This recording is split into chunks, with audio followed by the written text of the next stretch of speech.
Hey there, what's up, everybody? I pray that you guys are doing well. It's been a few minutes since I dropped a video, and so sitting over here in the office and had a few minutes, so I wanted to drop you guys a quick update on where I am and what I'm doing. The last time I chatted with you guys, I was in Tennessee helping to care for my mom and my dad. My mom, who was just recovering from a surgery, but who is my dad's primary caretaker.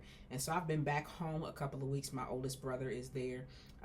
Another brother of mine will tag him out in a few days, and then I will tag that brother out in about another week and a half or so. But I came home, crashed for like a solid 24 hours. Well, I didn't actually, because I came home at the top of a week, and so I went into a week of back-to-back meetings. But by the time I got to Saturday, even though there were some events that I wanted to do and to participate in, my body was like, yeah, no, stay in the bed. And so I did that, worshiped the next Sunday, and then came into this week with, again, back-to-back meetings. And so it's good to be back here in the DC area. This season of life is yeah, it's a booger bear, as we used to say. It is both a privilege to be alive and to have both of my parents that are still here in the land of the living with us at the same time, right? Trying to sort out how you make the best decisions for yourself, right, and your overall family and your household, while still honoring your own well-being and your own health. And so I have been spending more time writing. I am struggling with reading right through this stretch, which is really kind of a bummer, because I kind of recovered, if you will, my love for leisurely reading, right, or reading that doesn't have to do with work or research. And I was like plowing through books, and my goal for my 40th year was to read at least one book a month, and I was going good. But then, in navigating grief, trying to read in a structured way has become a lot, even down to sending emails. I'm sending them, I'm getting my work done, but it's just not an exciting or pleasurable experience for me right now. And so a mentor of mine recommended that I lean into audiobooks, in particular a book called Celestine Prophecy, and I'll do a whole nother video about how this book is just blessing my entire life. The book itself is powerful, but the experience of reading it and listening to it, not reading it, of listening to it while having my hands busy doing something else. So I still make it a contemplative practice, right? I'm sitting in a quiet space, headphones in, and usually knitting or something like that doesn't require a great deal of critical thought for me, and just feeling and watching kind of the book come alive before my eyes as I'm listening to it. It's been a really refreshing experience. I am remaking commitments to myself each day, and reminding myself of what is important to me and for me, but also what I need to be healthy. Even if in times past my overall being healthy, not just physically, hasn't been a place of priority, as in the thing that is the most important to me, I'm reminding myself daily, right, to prioritize it. Yesterday my work day was long. Tonight I have a long work night, and tomorrow is a long work day, and so is Friday. And so what I did this morning was I gave myself a couple of hours on the front end of the day to just kind of rest and drink a good cup of coffee and stay in bed a little longer. And then I'm able to kind of get up and begin prepping for a class that starts at 4 o'clock. But prioritizing, right, what it means to be happy and whole, and to be on the receiving side, right, of kind of perpetual joy, even if it's not perpetual happiness, is a real goal, right?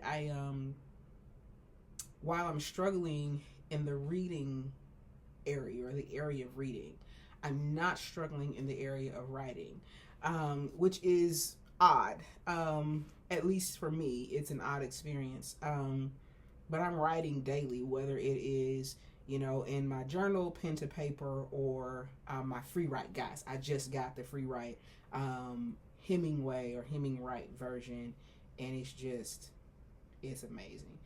Check it out, have a look at it, consider it, find a used one if the price is a little bit out of range for you. But it's been a worthwhile investment just to have had it for less than a week now. I'm literally using it every day, and I pray that continues. But I'm investing in what it takes for me to be well. What it takes for me to be well is a clean and organized space, but time does not always allow for my space to be as clean and as organized as I would like for it to be. And so we invited a cleaning lady to come in last week to kind of reset the house for us. Writing is important to me, but long form writing with pen and paper isn't as practical for me. And the typewriter, although I love them, the manual typewriters aren't as practical for me in terms of being able to just toss it in a backpack and go, because they're so doggone heavy. And I haven't gone to an actual typewriter store yet to research and try out some smaller, lighter weight typewriters. And so when I saw the free write, it made sense. I can slide it in a sleeve, toss it in a backpack or a shoulder bag. It doesn't weigh anything. And so, that's the thing. So invested in, in my free write.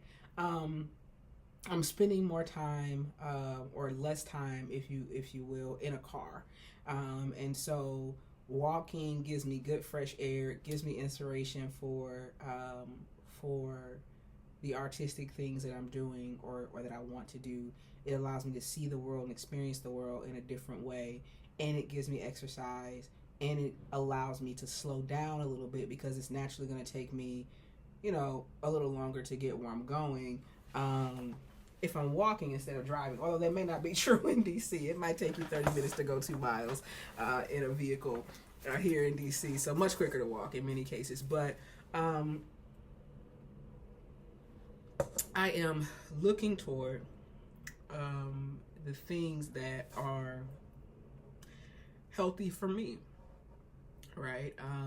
And what I need, regardless of, where I am. I don't know what the future holds in terms of geographical location for my family and I. There are too many variables right now for me to make that definitive declaration, right? But what I can do is begin to or continue to implement routines and practices that will allow me to be well wherever I am, whenever I am there, in as much as it's possible. And I don't expect it to be a flawless or perfect system or experience, but if you're a person like me who thrives in the ability to have control over your life and control over your circumstances and decisions in a structured, kind of planned, intended way, then a season of life like what I'm in can easily cause, it can just throw you for a loop and throw you into disarray. And there are still many days when, I find myself in that place. And so I'm working on controlling what I can control. Can I control how much water I drink? Sure. Can I control,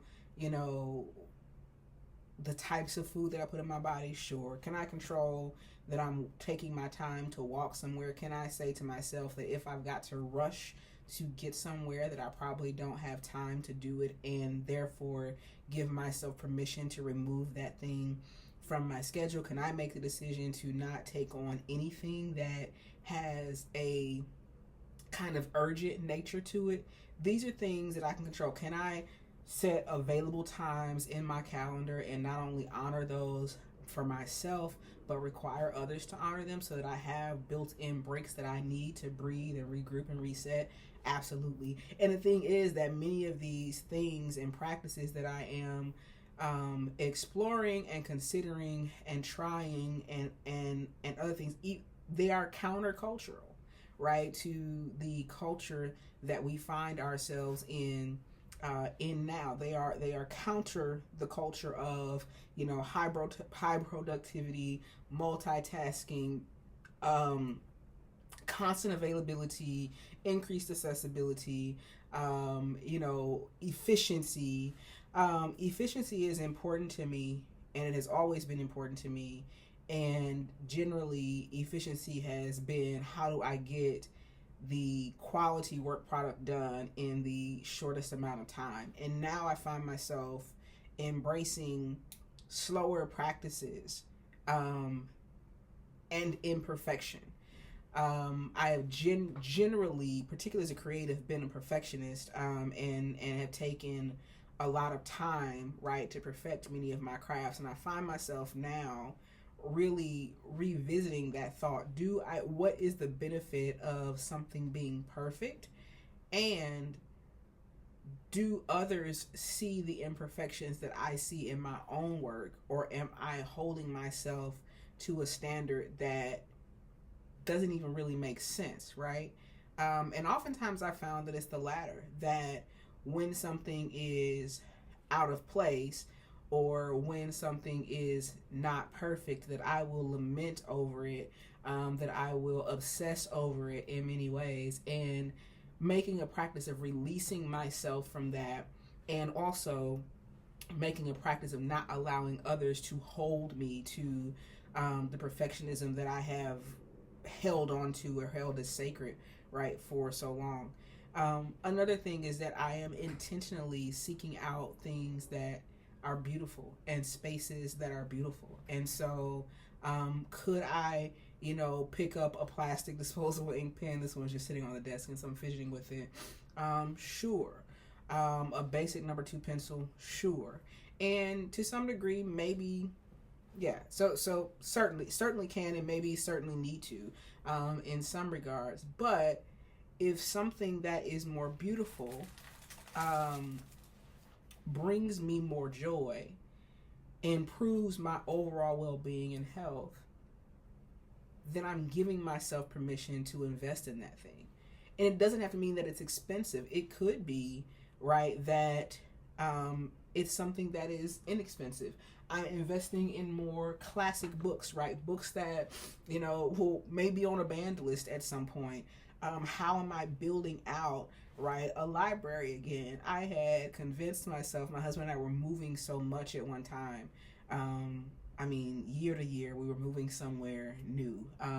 And sometimes out of choice, many times just out of affordability, you know, those first few years of our lives. And we had a huge library, and oftentimes it would cost us more to move the books than to move anything else. And so finally we decided to sell books and to get rid of books and to donate books. And when we moved to DC, we knew we wouldn't have the space to keep them, but we didn't want to pay to store them.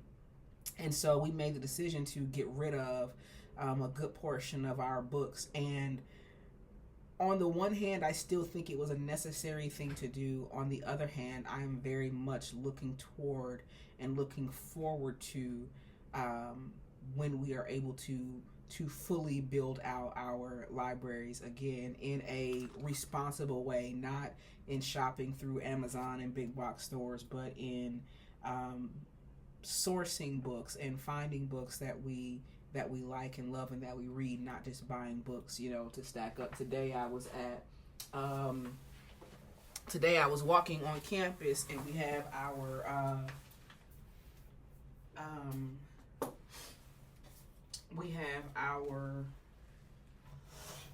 they call it the farmers market. Every Wednesday it comes to the campus, and there are local vendors with, you know, food and some farmers that are out there. But there's also a couple of used book tables that are out. Used book tables that are out. And so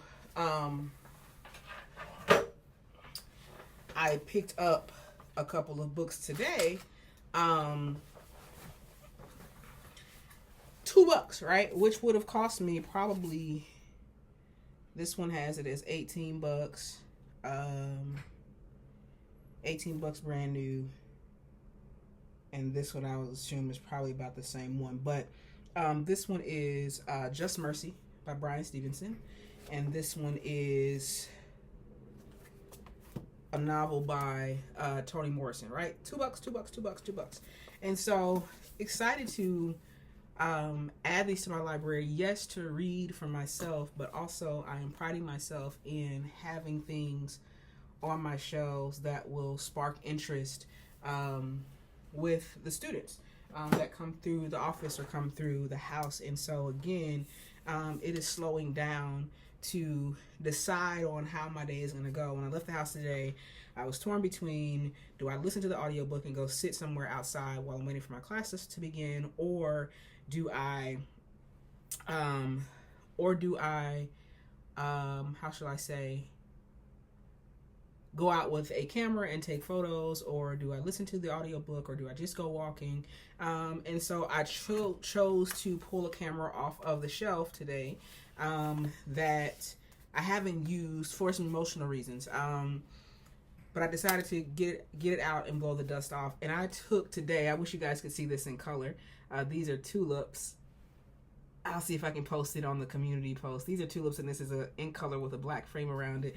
And it came out absolutely beautifully. And so I'm really excited that I took this camera out today. But this is a Polaroid by all stretch of the imaginations, but it is probably their most expensive Polaroid that's currently available. But it gives me a measure of control over the image. And so again, it is something that I can enjoy, something beautiful. I was reminded of just how important finding beautiful things or beautiful moments is to me and for me.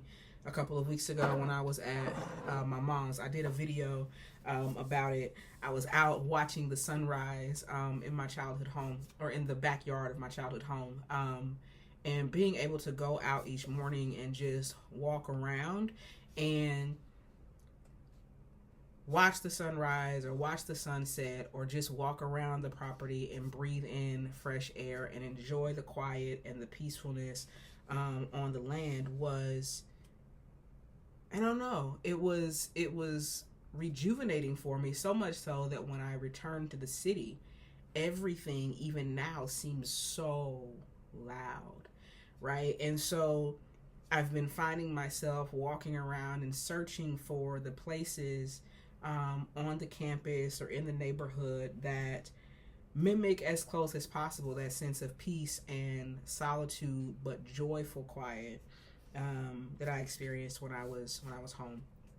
So that's where I am. I mean, I'm, again, in my heart of hearts, I want to post videos more consistently. I really want to build this community. I really want to lean into YouTube as a primary platform for my work and the things that I'm interested in.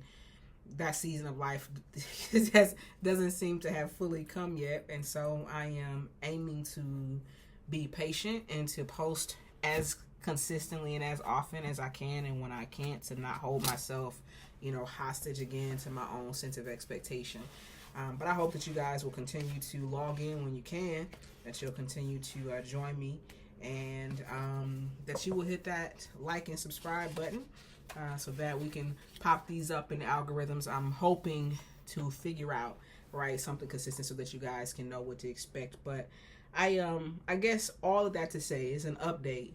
But if you get nothing else from this, it's to give yourself permission to do whatever you need to do to cultivate a healthy routine and life for yourself. But secondly, to seek out what's beautiful. And 3, to, once you figure out what's healthy for you, regardless of what your practices have been in previous times, to both hold yourself accountable, but also to hold others accountable to honor it as well. It ain't easy, but it's doable, and I will argue it's necessary. Listen, I hope to hop back on here soon.